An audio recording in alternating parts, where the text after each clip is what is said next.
Hey everyone, it's Max, and welcome to episode 1 of Homeworld. And in this particular case, I am going to be playing Homeworld just to give it some representation on YouTube, because it's a game that's 15 years in the making now, so it's starting to show its age a little bit. But really, Homeworld was groundbreaking at the time in 3D, 3-axis real-time strategy. I mean, there's just no qualms about it. At the same time, of course, I thought it deserved a little bit of respect out there in YouTube land because, some of these older games, I have a few older games that are my favorites. Homeworld is one of them. Final Fantasy VII is another. I own both, I own these discs. I thought, well, you know what? They deserve some show out there. So that's what's going on. I'm putting them out there. Homeworld, though, isn't like my other Let's Plays or anything like that, in the fact that it's more tutorial based than really than action or storytelling based. I mean, it's got its own story, so I will of course fill in with the story, but mostly it'll be more tutorial based. So that's how we're going to play that. Now, the reason I got into Homeworld 15 years ago is because when I seen it, it was like, wow, I got it. I was interested way before the game even came out, and in fact, I was one of the original websites for Homeworld. There was the Guide Stone, there was Homeworld.org, which then later became Relic News, and then there was the Imperial Empire, and that was my site. And of course, I still have all the original web pages and everything to that site. Unlike now, though, of course, and like for example, like how Notch gives to the world information about Minecraft. Back then, companies held on to their information pretty tight and only usually gave it out to a single source, which unfortunately was Homeworld.org. Well, I don't say unfortunately as it was a bad thing. It's just the way things were done back then, and then of course the rest of us were just kind of feeding off of that, and that doesn't build a strong player base as far as I'm concerned. I mean, if you want a strong fan base, you're going to give the information to everybody at once so as they can try to spread the word. But that's the way it is done. It's still done that way with a lot of companies today, unfortunately, but nevertheless, you can't help everybody. So that's how I got into Homeworld. I'm playing it because I think it needs a little representation. I'm going to probably post this on Saturdays or Sundays, a weekend kind of thing. And because the first episodes are kind of short, I'll probably post multiple of them on the first weekend, and then we'll just carry on from there. Whoa, that's some bright colors. Let's go with that. And so this game blows your mind. And the first mission is mostly tutorial anyway, so we're just going to sit back, enjoy the wonderful introduction and all the cutscenery, and then we're going to go in and I'm actually going to do the whole tutorial slash thing and talk about everything else. So with that, here we go with the start to Homeworld.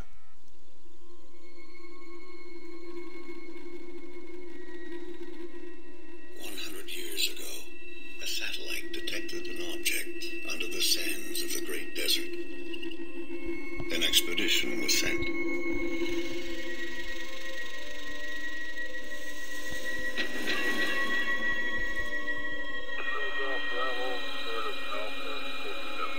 An ancient starship buried in the sand.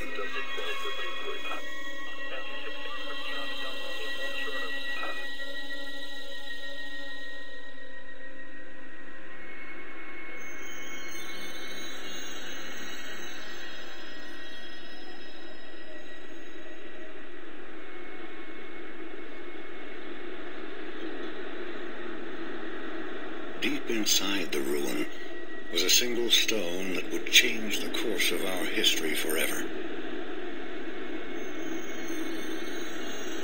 On the stone was etched a galactic map, and a single word more ancient than the clans themselves. Higara.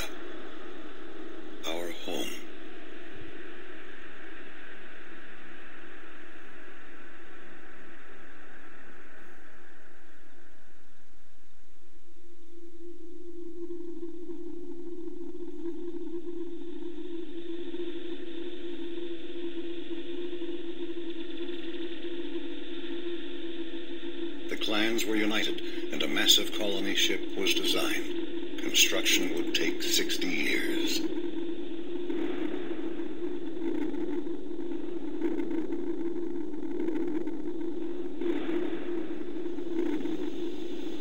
It would demand new technologies, new industries, and new sacrifices.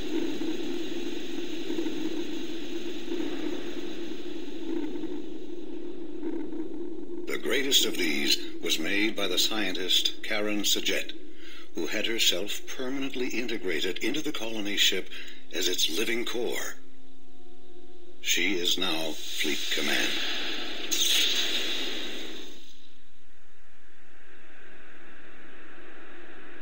The promise of the Guide Stone united the entire population.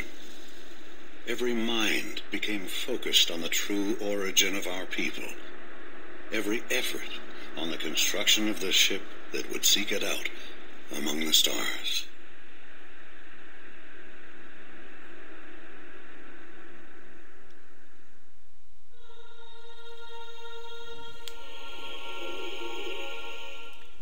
All right, I love that intro. Now, I mean, between the drawing cutscenes and the music composition of this game alone, along with the groundbreaking video 3D effects at the time, it's just blows your mind.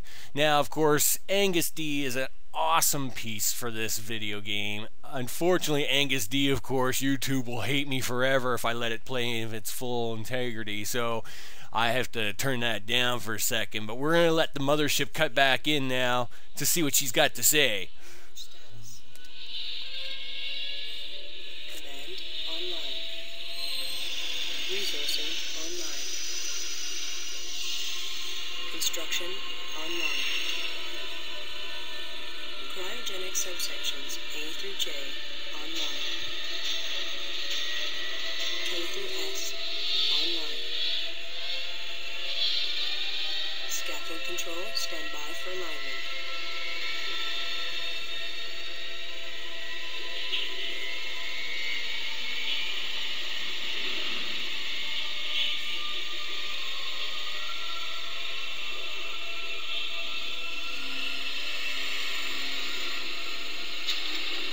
Alignment confirmed. Stand by, release control.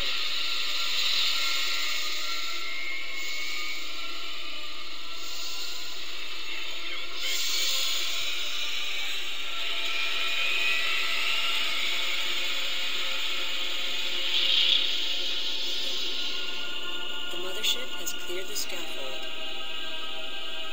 We are away. Oh yeah, we are away. And this is one of the few times you actually get to see the Mothership move. In multiplayer, you can make it move wherever you want, though it's quite slow.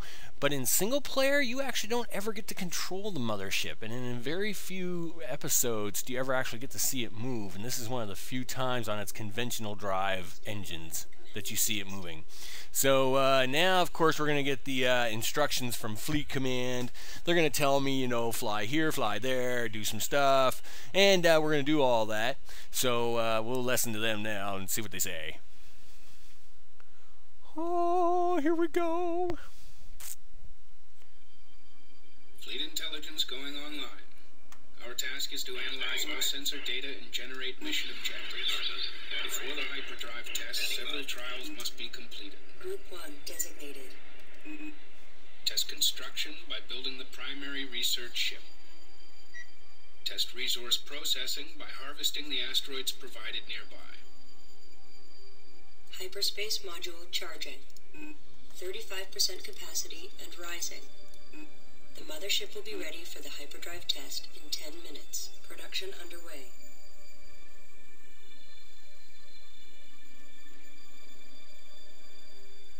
Stand by to begin combat trials. First, we will be monitoring formation performance. Target drones have been provided here. Assign a formation to your fighters and destroy the drones.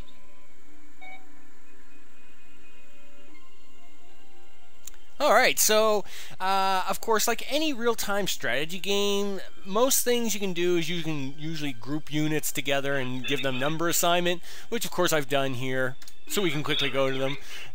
Like most real-time strategy, you usually have to collect some sort of resources, whether it be wood, stone, gold, whatever. Sure enough, in this case, we're collecting asteroids and gases and whatever for resource units, and that's always a good deal. Now, let's go to one. We have two views of mode here. This is what is called near mode, and of course, this allows us to look around. Research division is online. Oh yeah, research division is online. Oh, okay, I'll do that. Commencing heavy fighter chassis research. Alright, so this is near mode, and of course this allows us to look near the target. Of course, if I choose the Mothership, I can focus in on it and look around its target. You can do that with the Harvester, of course. We can actually follow its target and see how it's going. But let's head on back over here to one, because we've got to do this mission. The other mode is what is called Sensors Manager mode, or FAR mode, and in this case, that's what we're doing here. This allows you to travel great distance, right? So we can really cover some ground in this case. In near mode, you can usually do about 15 kilometers, but in FAR mode, you can do up to about 150. In this particular case, we are focusing in, and the other thing we will do is give them the claw formation. Oh, and let's make them aggressive, cause yeah, aggressive tactics set. Let's hurt somebody. We'll even choose this one to focus in on. Just have a look. Available resources consumed. Yeah, gonna hurt somebody. Woo! Oh yeah, here he comes. Gotta like practice drones. Yeah, woo! Alright, Fleet Command should come online and tell us where to go next. Is all good. Formation trial complete. Flight analysis shows a 22% increase in combat performance. The next trial will test the effectiveness of tactics. Stand by to begin tactics trial. Use aggressive or evasive tactics and engage the target drones here.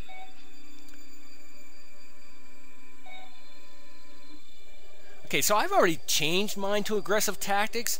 You can right-click to get a menu at any time on any object, but there are shortcut keys, of course, which in any real-time strategy you should learn. And in this case, functions 2, 3, and 4 keys allow you to change tactics at any time. So we actually want to get back out here to the Sensors Manager, and this is actually where you're going to get to see some 3D flying.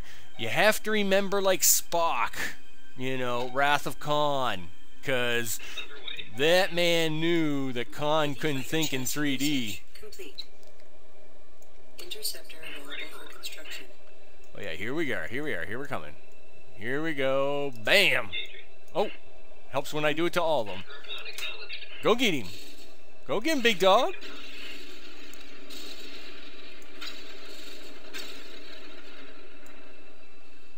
Oh yeah, someone's getting hurt.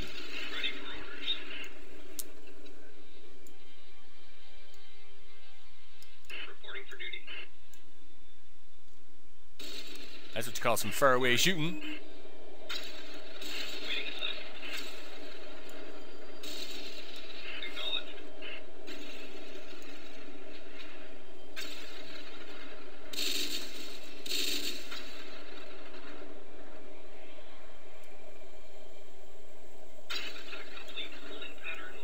All right, let's get these guys all back together, because you know, they're all just kind of hanging out here. This one guy, he thinks he's Super Joe Cool. There we go. Tactics trial complete. The next trial will test the performance of the salvage corvette. Build one and capture the target drone here. Alright, so let's actually do that. Now, salvage corvettes. Let me tell you, in this game, they are the most valuable resource you will ever have. I don't care. Besides the resource collectors, salvage Corvettes are your best friend. Let me tell you.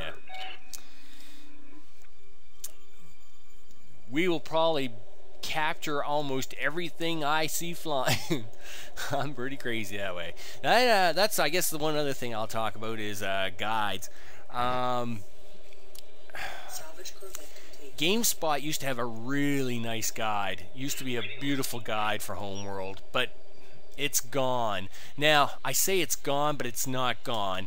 The unfortunate part is that it's buried within their archive pages, and all the graphics are missing, and there's no direct link. You have to know the link, and the pages are half busted. They don't load very well. A couple other sites have guides, but they're just not as good as Homeworld's. And this is another reason why I thought I would make the videos for YouTube, only because I thought, you know what? All these guides are disappearing after all this time, and I thought if someone doesn't record how to do this stuff, we're gonna forget it forever, man, and that's just not groovy. Military parade formation. So I thought I would. What are you doing, mister? No, you still go get that. They do this, you do that. You go get that. You're still getting this. That's right. They are getting in the formation. You are actually doing this. You grab that. So yeah, I thought with all these guides disappearing, especially this year, I thought it was time to record it. It's time to record it, put it up, so as it can live on in video space forever, ever. And this will basically do it for this mission. So nothing too long this time. As I said, this is mostly all educational experience from mission 1. Unlike like mission 8. Wow, that will be crazy, let me tell you. Now, the other thing I have done is I have actually played the game. I play the game every once a year, and I've already played the game this year and have my save files. So what I'll be doing is, to save us a little time, at the end of each mission, instead of me waiting for hours and hours for these guys to collect, I will probably actually just load my next save file to record my next game, which means from mission to mission I may have a few odd ships here and there. Not to worry though, I don't have any cheat codes or cheat files or anything like that for it. Everything you're seeing here is done legit. You can do it, I can do it. True, I've been playing the game for 15 years and I know how to do it really well, but let me tell you, if what you're seeing on the screen, you can do. Internal pressure doors sealed. Port systems standing by. Ooh. Hyperspace module fully charged. I'm ready to initiate quantum wave generation on your mark. Good luck, everyone. Ooh, good luck, everyone. All sections have reported in. We are clear to proceed. Trigger the hyperspace drive at your discretion. Yeah, trigger the hyperspace drive at my discretion. Now, like I said, it can take probably, sometimes after a mission, it can take like an hour and a half to collect the resources left on the map. And you don't leave a map with resources behind. You just don't do it. So, like I said, to save some time, I've already played all the missions right to the very end. And so I will probably be just loading up my next save file to play on to the next mission. And so if you see a ship extra or a ship missing, because every time I play I always get like an extra ship, or sometimes I don't get a ship, but they mostly work out the same every time. Don't panic. There was no cheats involved. It's just me saving a little time from sitting here for the like 2 hours in a row collecting resources. So with that, the last thing to do is give the farewell speech of each episode, and in this case, what will the team find as we go to do our first hyperspace drive test? Stay tuned for episode 2 of Max in Homeworld. And with that, I must say we are ready to do the hyperspace jump. Autodock commencing. Every other time I would automatically do quick docking because quick docking just puts everything in place. Once again, this is just another big time show. It looks cool for the first couple of times you do it, and then it's like, oh, come on, just hurry up and dock already. So we'll let this play out. This is where I'm going to end the episode. Thanks a lot for watching. This is Max, and see ya on episode 2.